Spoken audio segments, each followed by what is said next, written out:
what's the kind of options you can do with 50K in crypto? Because a lot of our guys, like, I mean, we've got 3 onboarding calls in like the last couple of days, I think. And a lot of their portfolios, especially the guy last night, he did a little bit more, but a lot of the portfolios are like the 50K mark is what we typically see, right? And I believe there's a few options you can do. So would you like to go over this with me, sir?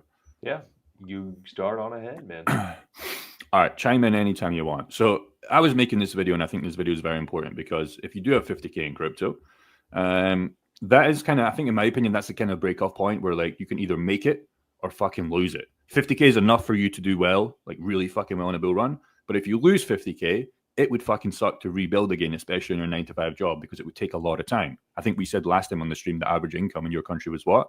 40? It was like, less? Yeah, less than right under 40. Yeah, so that's a big problem if you lose this, because it would technically take you, even if you live for free, more than a year to get back this 50K, even if you live for free. So it's going to take fucking probably like 10 years, let's be honest. So you're a very important breaking point here, because we know the first 6 figures is the hardest. And once you get to 6 figures, it's quite easy to scale up. But that kind of in-between grind mode at 50K is the kind of breaking point, I think. So what can you do, Parker? You can choose HODL kind of strategy, okay? Blue chips, shitcoins, you have basically a portfolio.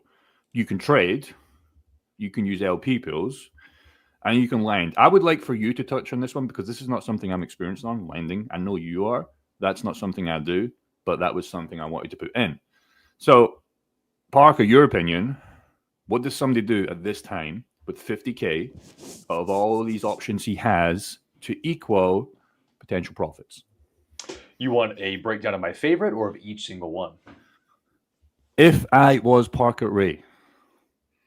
Gotcha. I mean, so for me, trading is a no-go just because I'm focused on YouTube right now. I have other ventures I'm focused on in my real life, and I want to actually enjoy my life. So trading is something that takes up a lot of time that I'm not really willing to put in, assuming you're talking about day trading.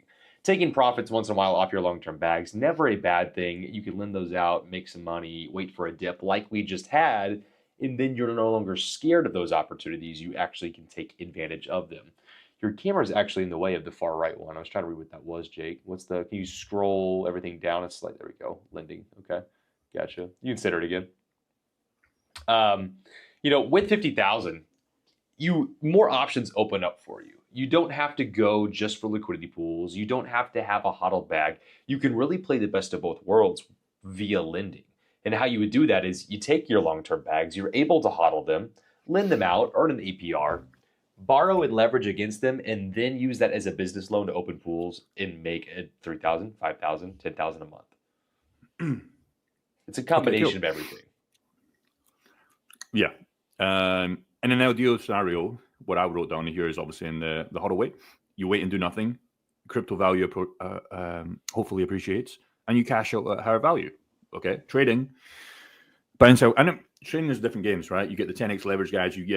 Technically we're traders as well. I would say hodlers are technically traders, but we're long-term trading. We're trading for a better 2025, early 2026. We are trading. Okay, eventually we're going to trade back.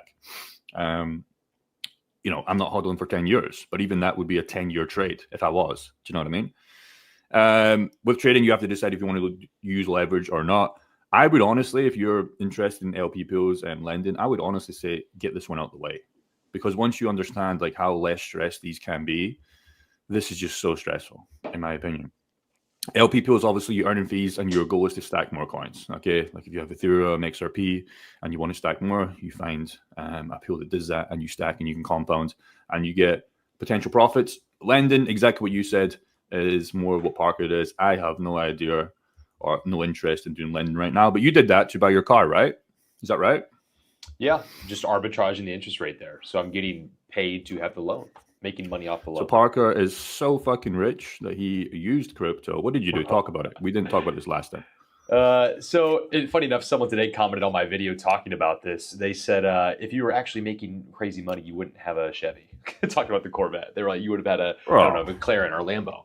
So I'm like, I'm not making millions a year, but I am making 6 figures a year in terms of just cryptocurrency. And I'm using that to live modestly, buy nice things. But the point being is that most of us can agree that the dollar is going down over time. So what do rich people do? They borrow money and they use those in assets. They use that money to make them money, and they take out a loan on the assets they want. So something like the car loan that's going to cost me 6% a year, I know that instead of just buying it off in cash, I can earn 12% stable coins, 15%, 18% sometimes. And that's just stable coins. That's the most risk-free arbitration, not just when you consider liquidity pools and you're actually paying the whole payment each month. So. Hold up. Michael Hoffman, thank you for being here, Michael. He just straight up says, how, Parker? How can you do that? How what? How what specifically? How can you take out a loan where?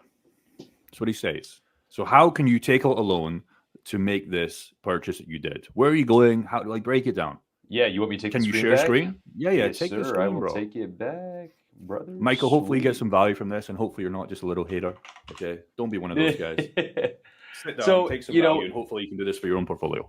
To take advantage of these things, it is important that you do have to have capital. Like, so if you don't have any money already in cryptocurrency, you can't just take out these loans and get them from nowhere. But if you have capital, for example, on screen, this Ethereum right here, there's $28,000 lent out, right? I have this Ethereum, it's collateral. I'm hodling this long term. Like, I have this on the side, and I'm earning 2% off this, just about a year, 1.5. And what I can do is I can take out debt, like right here, 5,000 borrowed at 6%. I'm paying 6% a year to have this loan.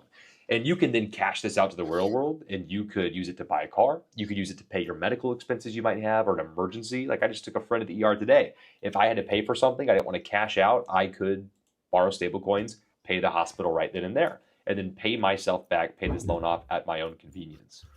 Or you can treat this as a business loan, 6% a year, to get involved in DeFi and cash flow $3,000, $5,000, $10,000 a month. So there's so many angles, but the whole point of DeFi is you get full control. If you're someone that has shit credit but a bunch of money, for example, you can choose to create your own loans. You can actually monetize yourself. You don't have to be at the mercy of banks or somebody telling you no. So yeah, basically I wrote down some steps on what option would do best. Like, to sum this kind of up, it's like, if it was me, I think finding like a hybrid version. You can come on VFAT, and if you have, like, we talked about this last night on that call with that guy. He wanted to monetize XRP, Ethereum, AVAX, and some Bitcoin. And we found him some pools with some nice wide ranges above 10%. One was like 130% per month that you found, where you could go and get more assets on his assets, while he still has a hodl bag. It all comes down to, again, like your goal. His goal was 1 to 3K of 10 to 30K, I believe. And it was just mathematics. Well, if that's the case, he wants like 10% per month. And then you just have to find pools that make sense towards that. Just reverse engineer exactly the life you want to achieve. Yep. And it's a beautiful thing, because you don't even have to chase that 10%, because if you're compounding, like, you can get away with like a 5 to 6%, which is still pretty fucking amazing. I'm talking about per month, not per year.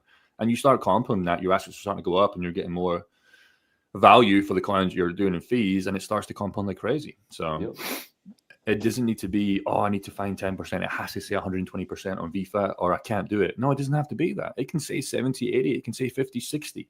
But if you're playing this long game, you're going to be absolutely fine. So, and that's just 5% extra assets. You're still exposed to what you already have that can go up 20% in a day.